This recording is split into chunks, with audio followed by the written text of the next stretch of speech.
In the midnight glow where the stars align, we lose ourselves in the rhythm divine.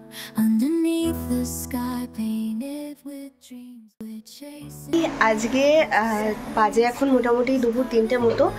তো আজকে যেটা করব সেটা হচ্ছে, যেহেতু শীতটা পড়ছে তো কিছু কিছু ভেবেছি শীতের ফুল গাছ সবজি লাগাবো। তার জন্য তো মাটিটা প্রস্তুত করতে হবে। ব্যাকগ্রাউন্ড নয়েজটা প্লিজ একটু অ্যাভয়েড করো।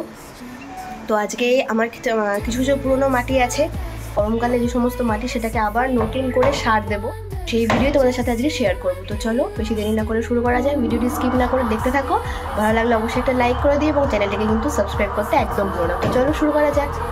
তো এখন যাবো ছাদে। ছাদে অনেকগুলো টবের মধ্যে মাটি রয়েছে, সেটাকে ঢেলে ওটাকে ভালো করে সার মিশিয়ে ওটাকে গাছ লাগানোর মতো করব। তো চলো তোমরা দেখতে থাকো পুরোটা। শীতকালের রোদটা বেশ সুন্দর লাগে, তাই না? শীতে যেহেতু খুব একটা গাছ আমি করি না, এবারই মোটামুটি সবজি আর কিছু ফুল গাছ ভেবেছি লাগাবো। তাই ভাবলাম, কয়েকটা টব ছিল যেই টবের গাছগুলো মরে গেছিলো কয়েকদিন আগে, আর আগের বছরের কয়েকটা টবের মধ্যে মাটি ভর্তি ছিল। মানে এখানে গোলাপ গাছ ছিল, তো গোলাপ গাছের যেহেতু অন্যরকম যত্ন লাগে, তাই সেই গাছ আমার কাছে বেশি দিন ছিল না। তো সেই গাছের কয়েকটা টব ছিল, সেই টবের মধ্যেই পুরনো সার মাটি মেশানো ছিল। সেটা অনেক দিন ধরে থাকার কারণে মাটির সমস্ত কিছুই পুষ্টি উপাদান কমে গেছে। তাই ভাবলাম সেই মাটিগুলোকে আবার নতুন করে সার মিশিয়ে তৈরি করা যাক। তো সেই কাজের জন্য বসে পড়েছি আজকে। প্রত্যেকটা টবের মধ্যে যে সমস্ত মরা গাছগুলো ছিল বা আগাছা, প্রত্যেকটাকে ভালো করে তুলে নিয়েছি। এরপর টবের মাটিটাকে ভালো করে বের করে নিয়েছি। প্রত্যেকটা টবেই আমি এরকম করে আগাছাগুলোকে পরিষ্কার করে মাটিগুলোকে বের করে নিয়েছি। তোমরা চাইলে এই মাটিগুলোকে কিন্তু ভালো করে চালুনি দিয়ে চেলেও নিতে পারো, তাতে করে মোটা দানাগুলো উপরে থেকে যাবে আর মিহি মাটি একদম হাতে পেয়ে যাবে। শীতের জন্য আমি 2 রকমের গাঁদা গাছ, একটা ছোট্ট চন্দ্রমল্লিকা আর কিছু কিছু সবজির বীজ যেরকম পালং শাক, ধনেপাতা, লাল শাক, এগুলোই নিয়েছি। তো এইগুলোকে বসানোর জন্যই মেনলি এই মাটিটা প্রস্তুত করব।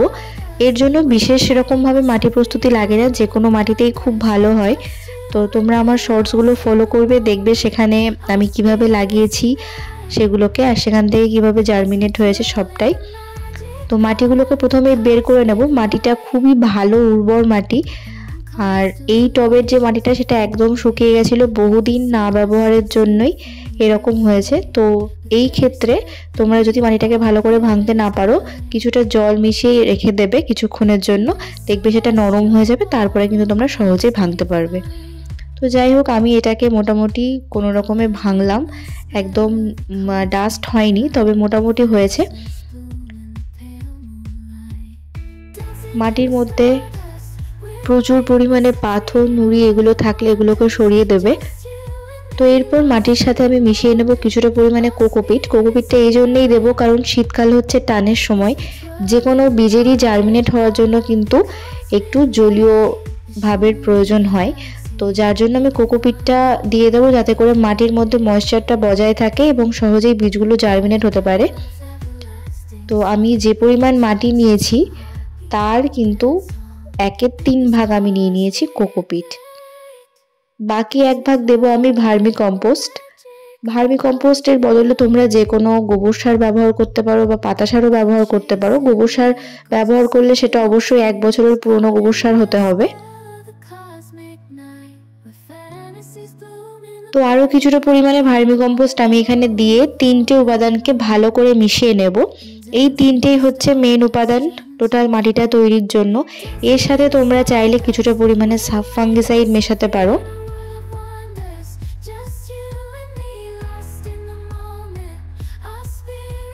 তো মাটির মধ্যে যাতে কোনো রকমের জীবাণু বা ফাঙ্গাস না হয় সেজন্য আমি সামান্য এখানে নিমখোল দিয়ে দেব। মোটামুটি 3-4 চামচ এই পরিমাণ মাটির জন্য আমি এখানে নিমখোল ব্যবহার করেছি। মাটির মধ্যে যদি কোনো রকমের ফাঙ্গাস, পোকামাকড় এগুলো থেকে থাকে বা পরে হওয়ার সম্ভাবনা থাকে, তাহলে সেগুলো কিন্তু নিমখোল দেওয়ার জন্য আর হয় না। এরপরে দিয়ে নেব আমি কিছুটা পরিমাণে হাড় গুঁড়ো। হাড় গুঁড়োর জন্য কিন্তু গাছ ক্যালসিয়াম পায়, তো হাড় গুঁড়োটা খুবই উপকারী, বিশেষ করে যে কোনো ফুল গাছ, ফল গাছের জন্য। এরপরে এই উপাদানগুলোকে আমি ভালো করে মিশিয়ে নেব।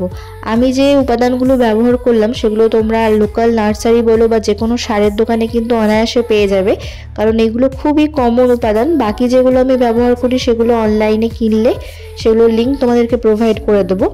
তো এই হাড় গুঁড়ো, নিমখোল এগুলো কিন্তু বাজারে কিনতে পাওয়া যায়। খুব ভালো প্রত্যেকটা উপাদান এবং প্রত্যেকটা গাছের জন্যই কিন্তু উপকারী।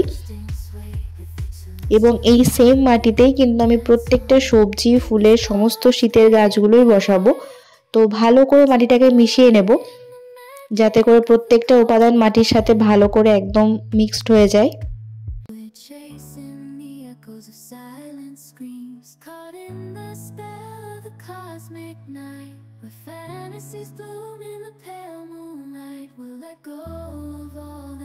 তো এইভাবে আমি পুরো উপাদানগুলোকে এই মাটির সাথে মিশিয়ে নেব।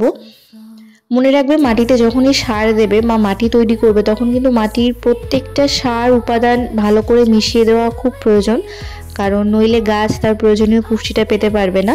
তো এই ছিল আজকের ভিডিও। খুব সহজে এভাবে তোমরা উর্বর ঝরঝরে মাটি তৈরি করতে পারবে। আর ভিডিও করার পর চারিদিকে ঠিক এরকমই অবস্থা হয়ে থাকে। যাই হোক, চলো আজকের মতো একটু টাটা।